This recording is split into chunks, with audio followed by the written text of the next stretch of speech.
Good morning and aloha. Welcome to Just Talking 24, page 58. This morning I'm going to talk about something that we're losing. We're really losing it. And it's not our sanity, although sometimes that does seem to be what's happening. But it's something that I hold very near and dear to me. It's something I love to do. And no, that's not it, okay? Get your mind out of the gutter. Although, yeah, okay, kinda, but that's all right. That's not what I'm talking about. As you guys know, I'm more of an optimist than a pessimist. I believe in balance, but I'm a, I'm an optimist. Yeah, um, I like to see the positive things. I always I try to root for the underdog because, come on, you can do it. But the thing that we've lost that doesn't, and I really miss it, is I've lost the ability to laugh. No, really, I mean, I can still laugh, but we've lost our sense of humor. You notice that? As you guys know, I follow X now. Not as much as I did in the beginning because it gets kind of stale. It's the same thing over and over. But this is what happened. There was they have short videos, and this video showed a guy with a motorcycle with a GoPro, I guess, because it filmed him. You know how good these guys they like to do that.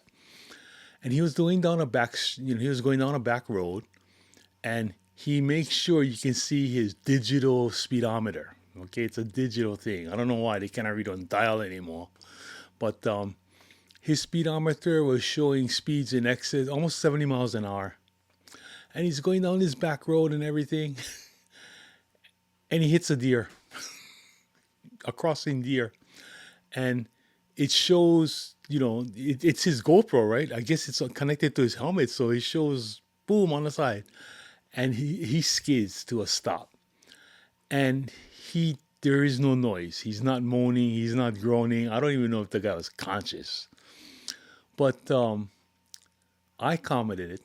Me and Mr. Sarcasm, right? And I said, well, well, it's the deer's fault because the deer was clearly jaywalking. Okay, clearly jaywalking. Not looking where it's going. Just got in front of the total sarcasm. Total sarcasm. Man, you should have seen the comments that people made. And I mean, like a couple of people asked, that was sarcasm, right? It's like, duh. But no, people thought that I was serious. And they said, well, didn't you see the deer crossing sign? So who's that for? The driver that's going at 80 miles an hour in a 40 mile, 35 mile an hour zone? Or for the deer that, is crossing the street? And by the way, the sign was like 2,000 feet, no, 19, I figured it out, approximately 1,900 feet behind, before the point of contact. So if you want to get technical, I don't know what the venue is or the limits of the limitations of that. And it was a yellow sign. A yellow sign, if you guys don't know, is an FYI sign. It has no legal power. It's just like a suggestion sign for your information. Deer can be crossing. There's a merging lane. We see those yellow signs all over the place, and that's what the yellow means. A yellow is a caution sign. It's just for your information only. It has no legal implication or weight. Okay? And so it was a yellow sign that had deer crossing. But the people, I mean, they just jumped all over me. You know, it was a joke, folks. But people they don't have that sense of humor anymore. Or if they do, they don't catch it, or if they didn't think it was funny. But I thought it was hilarious. If you're a motorcycle rider and you're riding like that, brother, you kind of earned that crash. Hey, I've done it. You know, once I was going down one of the main streets in my area, and I was looking at this girl at the stop sign, and when I looked up again, this car in front of me stopped. And I was on my motorcycle, hit the car, went over the car. I got up, and this driver is just looking at me, and I told him, "Are you okay?" And he just nodded. I said, "You want to call the police?" And he went like that. He didn't say anything. I said, "Oh, sorry." And I got up to my bike. And the only thing was I was heading for work. I was working at the service station at the time. And the only thing is I hit his car so hard that I bent my fork. So I was holding my handlebars like this. And I had to rebuild my fork, rebuild my front end. And I didn't learn. I've done that twice. I tell you, you girls, you guys gotta stop waiting for the bus in plain sight, man. It's creating a hazard, and that's not a joke. That's what I've done it twice, and thank goodness that I knew how to, tuck and roll. And you hit. You, then that's one of the things when you ride a motorcycle. Okay, you get these scenarios in your head. They go to your head. What would happen, like if you saw the car from the side? What do you do? You know, a container goes in front of you. What do you do? A car cuts in front of you. What do you do? All these scenarios you go through. You get a plan B, and you come out. Well, I'm still here, right? And I've hit cars. I've gone off the road and hit my front brake by mistake. My front end gone. My bike, I'm sliding over there 30 miles an hour on the gravel. I mean, hey, I'm not saying that I'm the most brilliant person in the world, right? Okay, I've done some really stupid things. But yeah, so when that happens, you don't expect it to happen, but you understand that it is a possibility of happening. You have that plan already. And this guy doing 80 miles, and he was doing almost 80 when he hit that deer, I think, in excess of 70. And, at 70 miles an hour, you're traveling 105 feet a second. Okay. This is how they figure it out. Okay. This was taught to me when I was in the ninth grade. I went to a defensive driving course. Never forgot this. How you figure out how far you're traveling per second is you take your miles an hour and you multiply it by 1.5. So if you're going 40 miles an hour, you take half of that, which is 20. You add it to the 40, which is 60. At 40 miles an hour, you're traveling approximately 60 feet a second. Okay, you got that. A normal reaction time from the time you see something to the time you hit your brake to the time you push your brake all the way down to the bottom takes an average person between a half to three quarters of a second. So let's say you're really fast, half a second. If you're traveling at 40 miles an hour, by the time your brakes start to apply to the car, you've already gone, right? You're going 60 feet a second. You've already gone 30 feet. Two car lengths already. You see about reaction time and speed and all of these factors that I factor in, all go toward an accident. So that's why I said it as a joke because I understand all of this stuff. But the people just nailed me, you know, and people all around are doing that. They're uh they don't have a sense of humor, and you look at everybody now. It's after Christmas, right? They're no longer smiling. They're back to their pressure, and it's a pressure. We're moving around in a pressure cooker. And humor is one of those vents. It's a vent. It's it's a talk. It's a, a movement in frivolity, if you want to say. In nonsense, no sense. That's what I mean. It makes no sense. Nonsense, and it's a pressure release, and that's what I use it for. I love to laugh. I love to release my pressure. Well, I release it other ways too, but And my wife keeps complaining about that, but that's all right.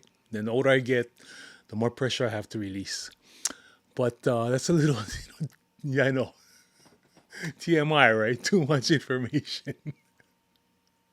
See, that's the way I love to laugh. I love to make people laugh. I don't mind being the brunt of a joke. In Hawaii, we have Portuguese jokes. Okay, Portuguese, even Portuguese say Portuguese jokes.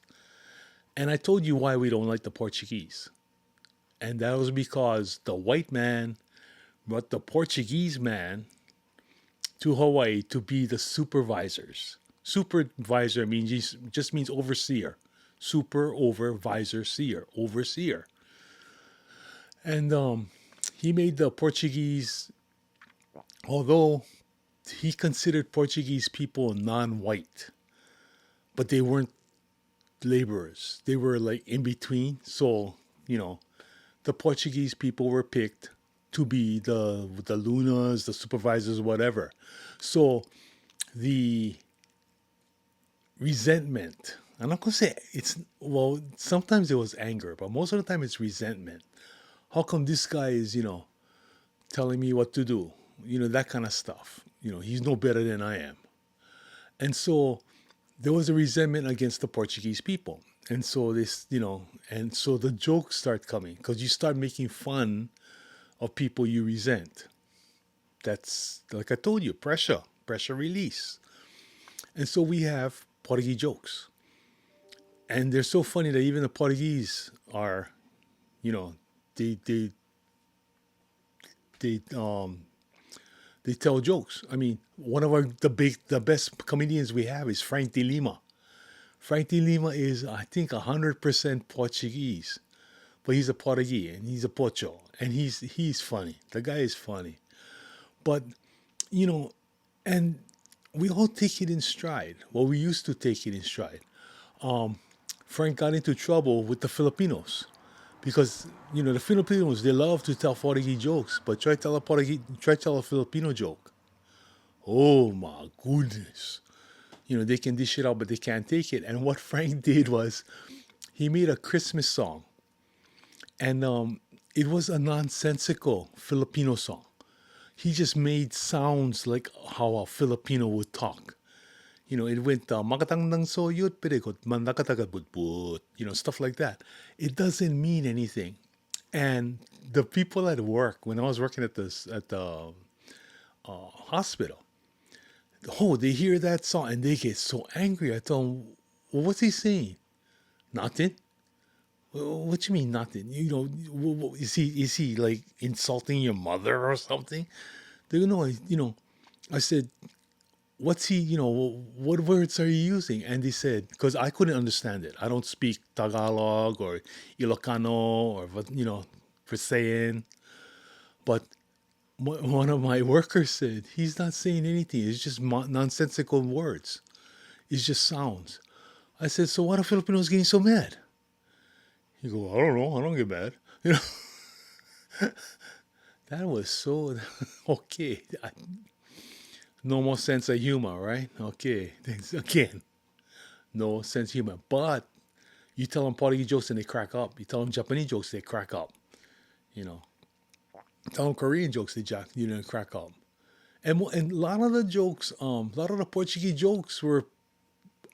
I heard the same thing in this guy from the mainland about Polacks. They're not like blonde jokes. Blonde jokes are strictly blonde jokes. Oh, you know. But and that's another thing, right? Because we don't like, we pick, we make fun of, but there's hopefully there's no intention to injure them, to have them injured. All we're doing is just making light. That's part of the balance. Remember, you gotta have seriousness. You gotta balance it out, and the lightness of humor if it's kept light. Now, you can push it too far. And when you do that, then you've crossed over to the dark side. And that's how a lot of arguments in the bars. And starts off as a joke and then uh after a while It's not a joke. It becomes an argument, and then you'll fight. Ta-da, pushed it too much. You gotta back off. You gotta know when to back off, and they don't. They don't know when to back off, and it's sad. It is sad, and it's a lost thing that I wish comes back. I wish if we lighten up and everything, this would be a way better place. Really, it would be positive. Everybody walk around happy and working positively. Look at now. What's the big thing? The big thing on TV is they're pushing the kidnapping of Guthrie's mother, and that's because CNN is hurting so bad. I mean, it's bad that she got she's missing, and it's very suspicious. She's 84 years old and everything. Yeah, I get that, but they're making such a big thing out of it. Why? CNN is hurting so bad in the ratings. No, really, that's what it is. They want people to watch.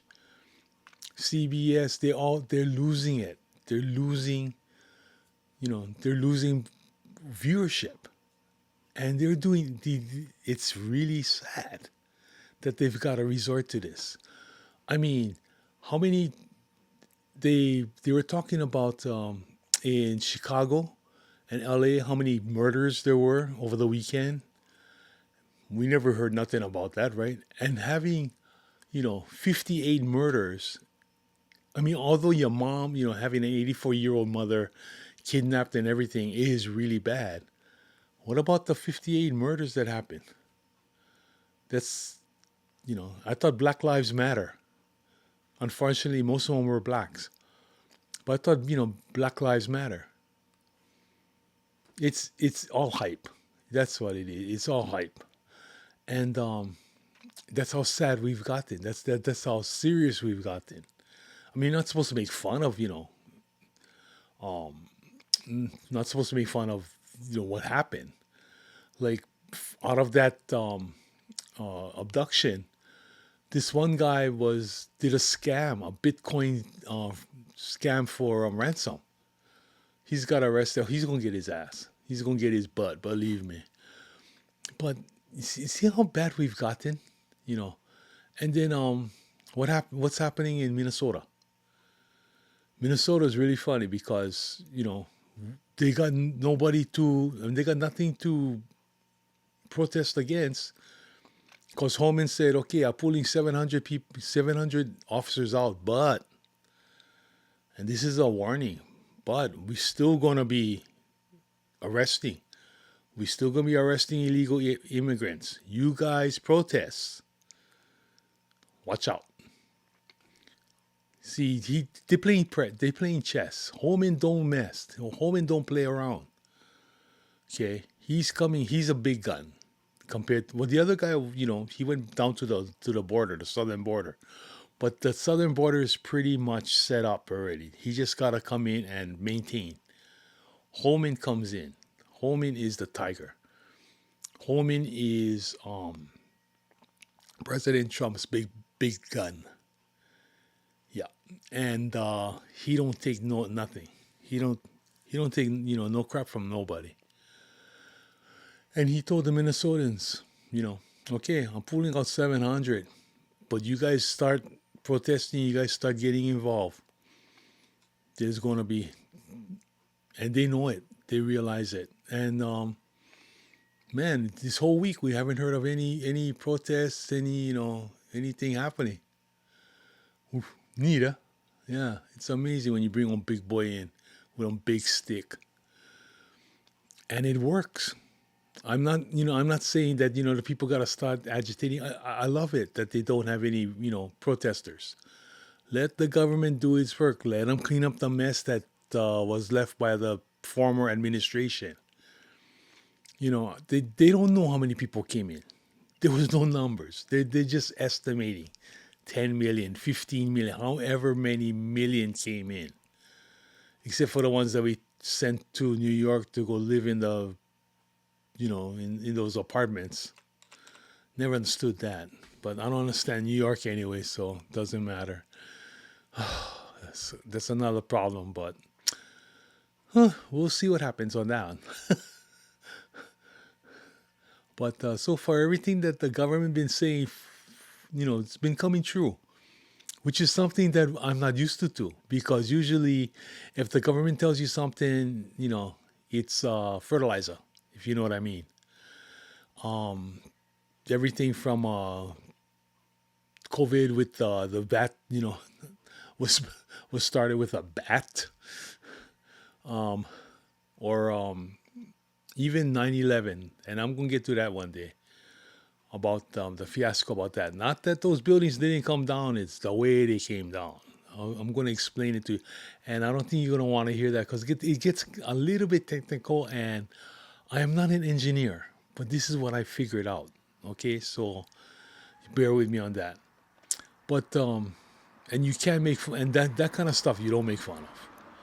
I don't make fun of that. I don't make fun of Pearl Harbor. What happened at Pearl Harbor? But I understand what the reasoning behind it. But now the government,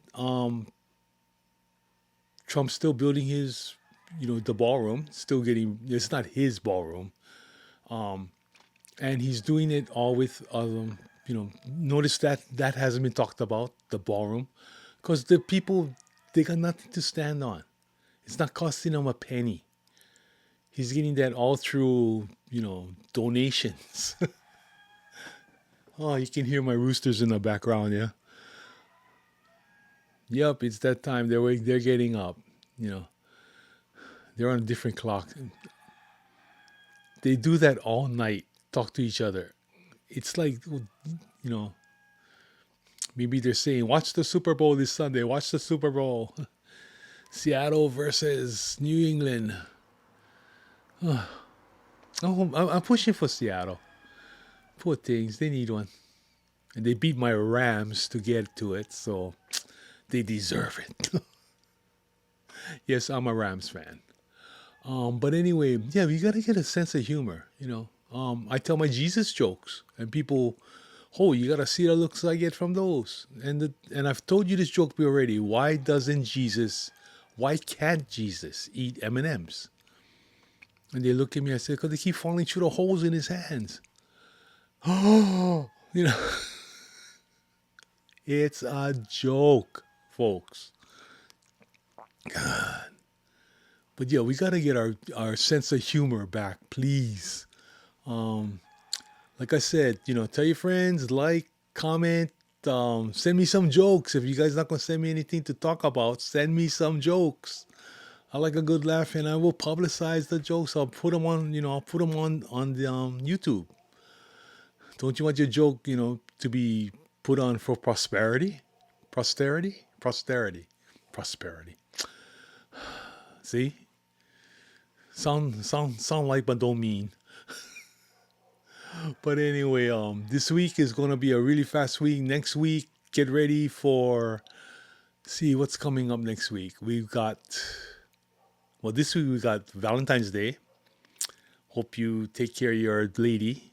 Have you seen the prices of things? Oh my goodness. Well, I don't know about the mainland, but Hawaii, our gas is down to $4.39. Ooh. The mainland, they're going $1.80 something, and we're at $4.39. Because you live in Hawaii. Like I said, you know how many three-legged turtles they need to pull that tank over from the mainland, full of crude oil or full of fuel? That's a joke, okay? Joke. But yeah, so I hope you guys have a really great week. You guys take care of each other. Like, subscribe. See, nothing happening. So I'm drawing. I'm drawing from a kind of empty well over here. I was gonna see what I'm gonna talk about next week. I think it's gonna be either balance or leadership, but we'll see. Who knows what's gonna happen, right? Or might be something gonna happen on Super Bowl where they get a really bad call and we take apart, but then everybody is looking for that. All the media or the content observers out there, content, reactors, they have no content, and without content, they have no original thought. You know, it's I could do one of those political things too, but nothing's happening except well, the government they averted the shutdown, and then the Democrats are asking for the world again, the moon. They ain't gonna get it, but it's going like back to business as usual, and who knows? I mean, everybody's looking at Trump. One man cannot do all of this. You know, they're blaming Trump for spending money or for the high cost of living. Trump don't control the spending. I'm over, and the funny part is, it's the Congress people that are saying it's not our fault. It's the president spending all this money. Hey, Bozo, you the one that that approves the budget, not the president. It's you guys. And these are Congress people, fought, 30 something years in office, and still haven't learned their job. Don't get me started, okay? See what happens. Learn to laugh. Learn to laugh. Why did a chicken cross the street? At my place, the chickens cross the street to watch the cars stop for them to watch them cross the street. The cars stop, for real. The cars will stop. Here comes Mama. Here comes Mama Hen with her, 8 or 5 or whatever, how many, surviving chicklets or chicks they have, and they walk across the street. The bus stops for them. we have, we have aloha. We have heart. Maybe KFC is better. I don't know, but anyway, you guys have a good one. Love each other, laugh with each other, tell a joke, go to work. Okay, but it can't be about color. It can't be about sex. It can't be about politics. It can't be about what can we joke about? Can't maybe joke about the weather? Yeah, you know. And it's been cold. The other morning, I woke up and I walked outside, and there was dew on the grass. I haven't seen dew in years. Thick dew like that. I mean, when I was going to school, there was a big field, and I would want to walk across that field diagonally because you'd see my footprints all the way. Because we never wore shoes. I was barefoot until the 7th grade. Then I had to wear shoes. But yeah, you barefoot, and the dew was so cold that after a while your feet start getting a little bit numb because it's that cold. But I remember the dew being so thick you can see your footprints, and you look on the field and whoa, that's my footprints. I know, simple things for simple minds. Okay, give me a break. But yeah, I haven't seen that for a long time, and I saw it the other morning. That was pretty cool. It's been in the 60s, freezing. Yeah, yep. In Hawaii, that's freezing. Anything below 72 degrees is freezing. Gotta get out the winter jacket already. Yep, put the snow, the snow chains on the tires. But I hope you guys have a good week. Have a great Valentine's Day. All of you, happy VD. Yep, whichever way you want to call it, you want to take that. But as I say to all of you, ahui ho, malama pono, and aloha. Hey, go tell a joke and laugh with each other. I'll see you next week. Bye bye.